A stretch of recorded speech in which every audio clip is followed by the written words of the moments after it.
wouldn't ask someone to make this really intricate cake or this really detailed dinner and just say, hey, go out there and make this super fancy meal. We know that you're really not a good cook. You haven't been cooking along, but go ahead and present this meal. We have 500 people that are going to be here to eat in a couple of hours.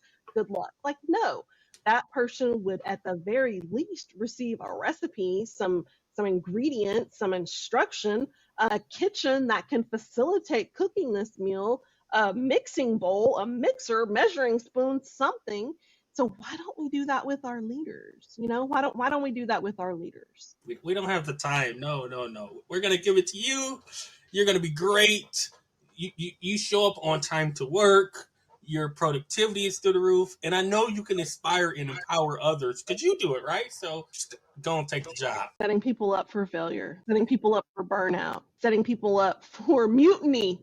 Yeah. No, Andrea doesn't think that's the way to set the role for leaders in any situation. You know, I think it's interesting, right? You know, there are several factors that go into being a great leader. And we talked about being communicatable, being relatable, you know, being a servant leader, showing up for your team. Those are things that we've talked about that helps leaders be good and effective leaders. We've talked about the need for additional training to be a great leader. You know, a leader is not someone that's just thrown into the role, and we've talked about that. But as we draw this to an end, what advice would you give to someone who's maybe considering jumping into leadership and they're concerned that they don't have what it takes, or, you know, they've seen leaders be burnt out or walked right out the door once a mistake happens?